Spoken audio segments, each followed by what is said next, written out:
Makanya di antara syarat seorang jadi nabi itu harus fatonah, punya kemampuan argumentatif. Nah ini yang saya ngaji di mana-mana bilang, biasanya problemnya orang soleh itu kan nggak cerdas. Dulu nabi ya soleh ya, nggak cerdas. Sehingga nabi itu nggak pernah kalah debat, meskipun sama orang Yahudi. Dulu yang namanya Imam Syafi'i, Imam Ahmad, ulama-ulama dulu itu nggak ada yang pernah kalah debat. Dan menangnya ini bukan menang abul-abulan, memang menjadikan orang itu insaf.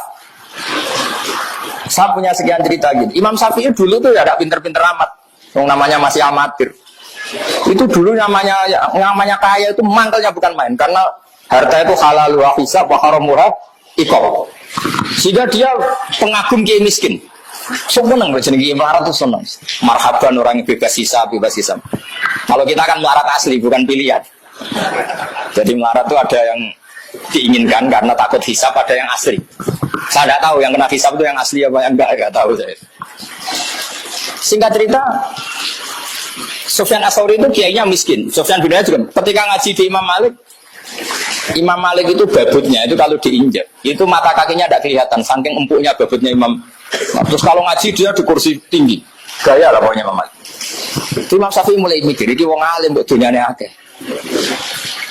Terus murid dulu itu lucu. Jadi kalau habis ngaji bilang gini, Pak Guru, sudah cukup ini, kamu sudah alim. Masih ada yang alim kayak jenengan?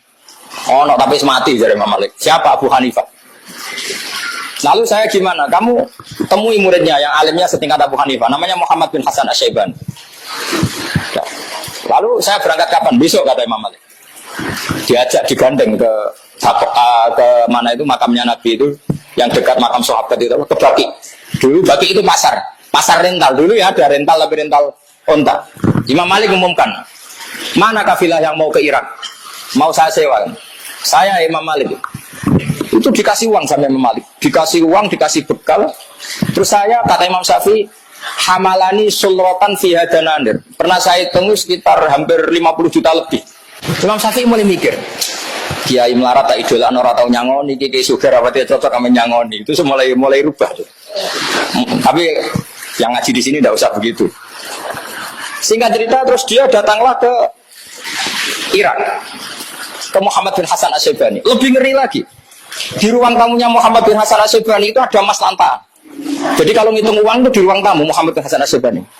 Itu bisa dipraktekkan kiai sekarang. Kalau ngitung uang itu kesunatannya memang di ruang tamu, supaya santri gak kepikiran nyalami tembel, karena kiainya uangnya sudah banyak.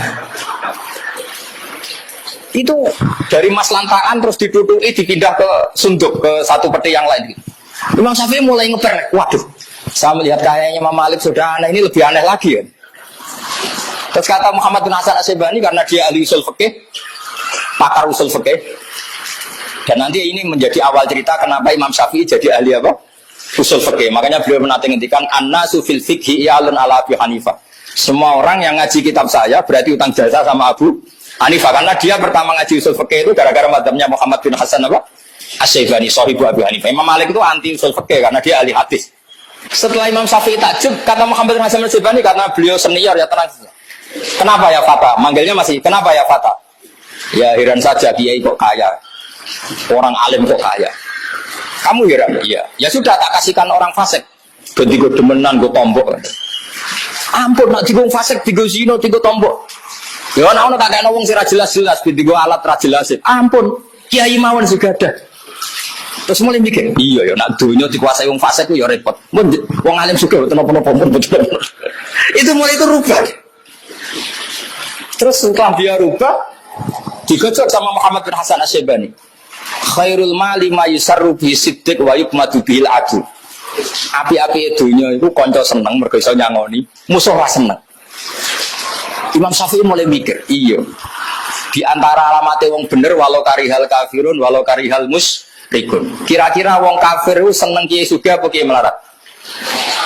Enggak kira-kira. Kira-kira wong kafir itu seneng kiai jabat apa segera jabat? Itu Mas Adi.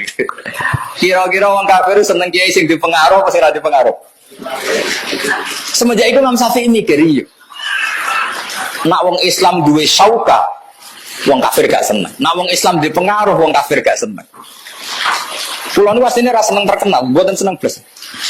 Tapi kalau kadang-kadang yang mikir, misalnya Kiai Alim gak duwe fan, gak duwe muhibin, sing di muhibin penyanyi dangdut, terus piye nek jare. Jadi akhirnya Imam Syafi'i mulai keterusan. Saking keterusannya Imam Syafi'i di fatwa ngeten, ada orang kuat beli Alphard, kok beli carry tua haram ya, begitu. Iya, orang kuat bikin rumah tingkat kok melek haram. Terus keterusan. Masyhur madzhab Syafi'i al-Islam ya lu wala jolale sampai kafir dini kok naik kuda. Orang Islam enggak boleh naik khimar, harus di atasnya kafir dini. Itu korban didikan Muhammad bin Hasan siapa? Asy-Syafi'i.